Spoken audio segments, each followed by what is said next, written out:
Sir வணக்கம் sir, எப்படி இருக்கீங்க? நல்லா இருக்கீங்களா சார்? வணக்கம். ஞாபகம் இருக்குங்களா சார்? தெரியலையம்மா. நீ கர்மேல் காலேஜ்ல 3rd பேட்ச் சார். ஓ, நீ ஜனவல்ல? ஆமாங்க சார். சூப்பரா படிப்பியம்மா, நல்ல பிள்ளையம்மா. வெரி குட்மா, வெரி குட், வெரி குட்மா.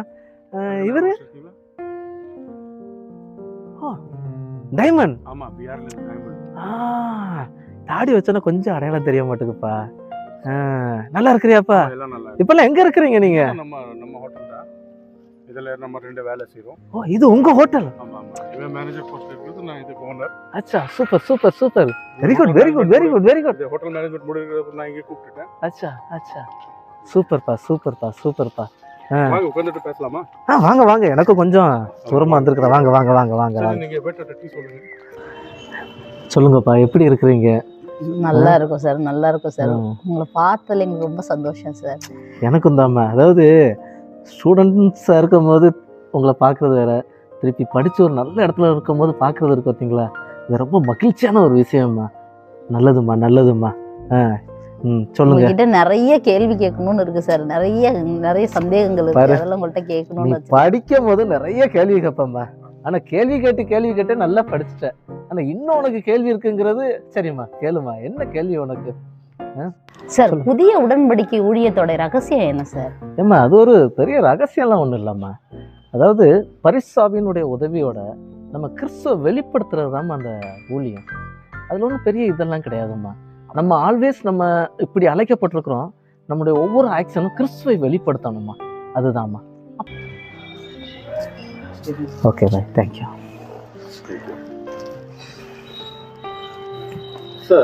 சார். அப்புறம் talent is nothing in mission field.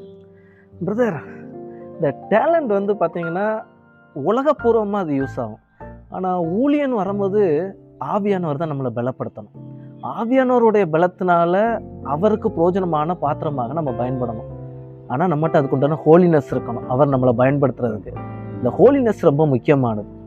அதான் தம்பி புதிய உடன்படிக்கையினுடைய ஊழியத்தின் முழு ரகசியம்னே நம்ம சொல்லலாம். சார், கிறிஸ்துவுக்கான அடிமைத்தனம்னா என்ன சார்? ஏம்மா, அடிமைத்தனங்கிறத நீ அப்படியே லிட்ரலாக எடுத்துக்கிடாதம்மா. ஃபார் எக்ஸாம்பிள் உனக்கு ஒரு உதாரணம் சொல்கிறேண்ணே. இப்போ நீ மேரேஜ் ஆகிருக்குன்னு நினைக்கிறேன். சரி, அப்போ நீ கணவருக்கு அடிமையா? இல்லை, அடிமை கிடையாதும்மா. அதாவது அவரை நேசிக்கிறது. அதாவது உன்னுடைய விருப்பத்தை கொஞ்சம் ஒதுக்கி வச்சுட்டு கணவருக்கு என்ன பிடிக்கும் அதன்படி வாழ்வேன். அதாவது கிறிஸ்துவுக்கு அடிமைங்கிறது நம்முடைய சுயங்களை தூர ஒதுக்கி வச்சுட்டு கிறிஸ்துவுக்கு என்ன பிடிக்கும்.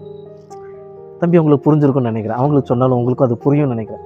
நம்ம கிறிஸ்துவுக்கு என்னெல்லாம் பிடிக்கும்னு நினச்சி கிறிஸ்துக்காண்டி பண்ணுறோம் பார்த்தீங்களா, அதுதான்மா. அதாவது அதை சிம்பிளாக சொல்லணும்னா சுயத்தை வெறுத்துட்டு கிறிஸ்துவை நேசிக்கிறது தாம்மா வாழ்க்கை. சூப்பர் சார், எனக்கு புரியுற மாதிரி சொல்லியிருக்கீங்க. ஏம்மா, இன்னைக்கு மட்டுமாம்மா, அன்னைக்கும் புரியும்படி தானம்மா சொல்லியிருக்கிறேன். அன்னையோட இன்னைக்கு அழகாவே சொல்றதுக்கு ஆண்டவர் என்னை பலப்படுத்திருக்கிறாருன்னு நினைக்கிறேம்மா. Thank you sir. அப்புறம் அப்படி வாழ்றது கஷ்டமா சார்? அப்படி நான் சொல்ல மாட்டேன். நம்ம ஆண்டவருக்கு பிரியமா நடக்கணும்னு ஆசைப்படும் போதே, இல்லைன்னா நம்ம விருப்பப்படும் போதே ஆண்டவர் நம்மளை வழி நடத்துறாருமா. அதான் ஆவியானவர் நம்மளுக்குள்ள வந்திருக்கிறார் இல்லையா. நம்ம என்னைக்கு ஆண்டவரை விசுவாசிக்கிறோமோ ஆவியானவர் நம்மளுக்குள்ள கொடுக்கப்படுறாரு. கொடுக்கும் போதே நம்மளை பலப்படுத்துறாரு, அபிஷேக்கிறாருலாமா. அவர் நம்மளை பலப்படுத்துறாரு. அப்படி ஒரு வாழ்க்கை வாழ்றதுக்கு இது கஷ்டம் சொல்ல முடியாது. நம்ம விருப்பப்பட்டாலே அவர் நம்மளை தூக்கிட்டு போறாரு. வேற என்ன கஷ்டம் இருக்குது? சார், சுயத்தை வெறுக்கணும்னு சொன்னீங்களே, அப்ப எனக்கு ஆசைகளே இருக்கக்கூடாதா சார்? ஏம்மா, இதை உனக்கு திரும்ப ஒரு எக்ஸாம்பிள் சொல்கிறேண்ணா. உனக்கு திருமணம் ஆயிடுச்சு, இப்போ வயிற்றில் ஒரு குழந்தை வளருதுன்னு வச்சுக்கோ. அதுக்காண்டி நீ ஒரு மருந்து எடுக்கிற பார்த்தியா? இன்னும் எப்படி சில நேரத்தில் கசப்பான மருந்துகள் எடுப்ப. அதை எப்படி நீ எடுத்துக்கிடுவ? குழந்தைய நேசிக்கிறதுனால நீ அந்த கசப்பு எடுத்துக்கிற இல்லையா. அதுதான்மா. நம்ம அடுத்தவங்களை நேசிக்கும் போது நம்மளுக்கு பிரியமானதெல்லாம் வெளியே போயிருமா. அவங்களுக்கு என்ன செய்யலாம் உனக்கு புரியும்னு நினைக்கிறேம்மா. இன்னும் ஒரு இது கூட சொல்கிறேண்ணே. குழந்தை பிறந்ததுக்கு அப்புறம் என்ன செய்வாங்கன்னா, குழந்தைக்கு சளியோ இல்லைன்னா காய்ச்சலோ வந்துருச்சுன்னா அந்த மருந்தை குழந்தைக்கு கொடுக்கறதுக்கு பதில் தாயே எடுத்துக்கிடுவாங்க. இது வெரி நேச்சுரல்மா, சயின்டிஃபிக். இதை புரிஞ்சுக்கிட்டதுக்கு என்ன நம்மளுக்கு கஷ்டம்? புரியுதாமா உனக்கு? புரியுது சார். அப்புறம் சார், இப்போ நம்ம ஆசை எப்படி கண்ட்ரோல் பண்ண முடியும் சார்? குட் கொஸ்டின்மா. அருமையான ஒரு கேள்வியை கேட்டிருக்கிறீங்க. நம்ம என்றைக்குமே வந்து அடுத்தவங்களை நேசிக்கிறோன்னா சுயத்தை கொஞ்சம் ஓரமாக வச்சுட்டு அடுத்தவங்களை குறித்து யோசிக்கணும். இன்னும் இதை நான் உங்களுக்கு கொஞ்சம் ஆவிக்குரிய வாழ்க்கையில் இல்லைனா புதிய உடன்படிக்கையின் ஊழியத்தில் உங்களுக்கு சொல்கிறதா இருந்தால், இதை செஞ்சு கொடுக்கறதுக்கு ஆவியானவர் நம்மளுக்கு உதவியாக இருக்கிறார். ஆவியான எப்பவும் நம்மளோட இருக்கிறார். அவர் தான் தேற்றவாளர். அது மாத்திரமல்ல, நம்ம ஆண்டவர்கிட்ட கேட்கும் போது எல்லாத்தையும் நம்மளுக்கு கொடுக்கறதுக்கு வல்லவராக இருக்கிறார். பொதுவாக நம்ம கிறிஸ்துவ வாழ்க்கைங்கிறது சுயத்தை வெறுத்து அவருடைய சித்தத்தை நாடுவதுன்னு நம்ம சொல்லுவோம். அப்போ நம்ம என்ன செய்யணும்? நம்மளுடைய உடல் ரீதியான ஆசைகளை நம்ம அவாய்ட் பண்ணோம்னா நம்ம ஆண்டவரை மட்டும் சார்ந்து இருக்க வேண்டியது அவசியம் இருக்குது. ஐ மீன், டெய்லி காலையில் எந்திரிச்சு ஜெபம் பண்ண வேண்டியது அவசியமா, வேதத்தை தியானிக்க வேண்டியது அவசியம். நீங்கள் யோவான் 15 வாசிங்கன்னா, செடியோட அந்த கொடி ஒட்டி இருந்தா தான் அதற்குண்டான எனர்ஜி போகும், நல்ல பழங்களை அது என்ன சொல்ல முடியும், நிறைய கனிகளை கொடுக்க முடியும். ஜெபமும் வேதத்தை தியானிப்பது ரொம்ப அவசியம். உங்களுக்கு புரிஞ்சிருக்குன்னு நினைக்கிறேன். உண்மையான தேவ பக்திக்கும் பொய்யான தேவ பக்திக்கும் என்ன சார் வித்தியாசம்? கரெக்டாக கேட்குறேம்மா. அதாவது உண்மையான தேவ பக்தி அப்படிங்கிறது நம்முடைய இதயத்திலிருந்து வர்றது, ரைட்? ஆனால் பொய்யானது அப்படின்னா சிலரை பார்த்தோன்னா நம்ம நடிப்போம். ஐயோ பிரதர், சோசரம் பிரதர், நல்லா இருக்கீங்களா, சூப்பர் அப்படின்னு சொல்லிட்டு ஒரு வெளிப்படையாக காட்டுவோம். இல்லைன்னா எப்படி வச்சுக்கிடுவோமே, அவ்வளோ நேரம் மொபைலில் ஏதாச்சும் நைட்டு ஃபுல்லாக உட்காந்து ஏதாச்சும் பார்த்துக்கிட்டு இருந்திருப்போம். திடீர்னு யாராச்சும் பார்த்தாங்கன்னு உடனே சோசரம் ஆண்டவரே, சோசரம் ஆண்டவரே, சோசரம் சோசரம் சோசரம் சோசரம், ஹல்லேலூயா ஹல்லேலூயா. இந்த நடிப்பு நம்மகிட்ட இருக்கக்கூடாதுமா. தேவன் வந்து நம்ம இதயத்தை பார்க்குறாரு. நம்ம இதயத்தில் உண்மையாக உள்ளவங்களா இருக்க வேண்டியது ரொம்ப ரொம்ப அவசியமா. தயவு செய்து யார்கிட்ட நடித்தாலும் தேவன்கிட்ட நடிக்கிறதுக்கு நம்ம முயற்சி எடுக்கக்கூடாது. நம்ம தேவன்கிட்ட நடிக்கிறோன்னா நம்ம வாழ்க்கையே ஃபெயில் ஆயிருமா? புரியுதுங்களா உங்களுக்கு சார்? அப்புறம் ஆண்டவர் நம்ம இருதயத்தை பார்க்குறாரா? கண்டிப்பா. ஏமா, கேமரா ஏதோ ஒரு ஆங்கிளில் தாம்மா பார்க்கும், ஆண்டவர் எல்லாத்தையும் பார்த்துக்கிட்டு இருக்கிறாருமா. இன்னும் சொல்லப்போனால் 360 ஆங்கிளில் அவர் பார்த்துக்கிட்டு இருக்கிறாரு. முக்கியமாக இதயத்தை அவர் ஆராய்ந்து அறிகிறவராக இருக்கிறார். நம்முடைய சொல் பிறகுறதுக்கு முன்னாடியே அவர் அறிந்திருக்கிற தேவனாக இருக்கிறார். இதயத்தை கண்டிப்பாக பார்க்குறாரு. நம்முடைய எண்ணங்கள் ரொம்ப தூய்மையாக இருக்கணும்பா. நம்ம வெளியே சொல்கிறது வேற மாதிரியானது, ஆனால் உள்ள ரொம்ப முக்கியமானதுப்பா. அதாவது உள்ளத்தில் கூட தவறான எண்ணங்கள் கூட தோன்றக்கூடாது.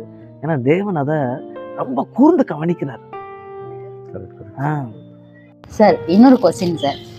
உலகத்துல பணம் இருக்கிறவங்களையும் பதவியில இருக்கிறவங்களையும் மதிக்கிறாங்க. நம்ம ஆண்டவரும் அப்படிதானே சார்? கண்டிப்பா அப்படி கிடையாதும்பா. அப்போ உலகத்துக்கும் ஆண்டவருக்கும் வித்தியாசம் இல்லாமல் போயிருமாம்மா. ஆண்டவர் பார்க்கறது ஒன்று நம்முடைய தாழ்மைமா. தாழ்மை உள்ளவர்களுக்கு தேவன் கிருபை அளிக்கிறாருன்னு வசனம் இருக்குதுமா. அவன்கிட்ட தாழ்மை இல்லைன்னா ஆண்டவர் உன்னை எதிர்த்து நிற்கிறாருன்னு அதற்கு பொருள்படும். இதை விட இன்னும் மேலே சொல்கிறதா இருந்தால், தாழ்மை மாத்திரம் இல்லை, உன்கிட்ட கீழ்ப்படிதல் இருக்கணும்மா. ஆண்டவர் சொல்கிறதுக்கு நீ கீழ்ப்படுகிறையா? உன்கிட்ட அந்த கீழ்ப்படியக்கூடாதான விசுவாசம் இருக்குதா? இது ரொம்ப ரொம்ப முக்கியம்மா. நீ ஃபஸ்ட்டு வச்சுக்கோ, தாழ்மை ரொம்ப ரொம்ப முக்கியம். ரெண்டாவது கீழ்ப்படிதல், மூணாவது விசுவாசம். தேவனுக்கு பிரியமாக இருக்கிறது தான் தேவன் அவர்கள் மேலே பிரியம் வச்சிருக்கிறார். நீ உலக பார்வையில் நீ பார்த்தன்னா நம்ம ஜீரோ தான்மா. அப்போ தேவனோட பார்வையில் யார் பெரியவன் சார்? அப்படின்னா உங்களுக்கு ஒரு உதாரணம் சொல்கிறேன். 2 காசு ஒரு அம்மா காணிக்கப்பட்டாங்க பார்த்தீங்களா, அது தேவனுடைய பார்வையில் பெருசாக இருந்துச்சு. இதை உங்களுக்கு நல்லா புரியும்படியே சொல்கிறதா இருந்தால், உங்களுக்கு ஏற்கனவே சொன்ன மாதிரி நம்ம கீழ்ப்படிய வேண்டியது அவசியமாக இருக்குது.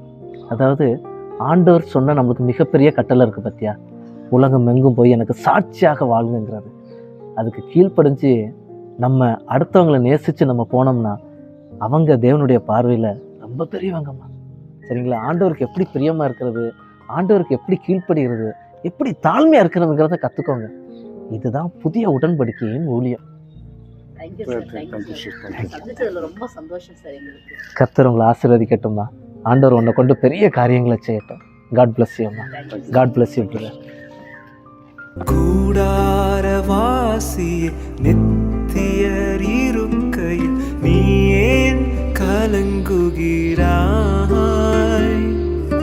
கடந்திடும் காலம் கலைந்திடும் வேஷம் நீ ஏன் பதறுகிறாய்? நீ மேலானவைகளை தேடு, நித்தியர் இயேசுவை நாடு. நீ மேலானவைகளை தேடு.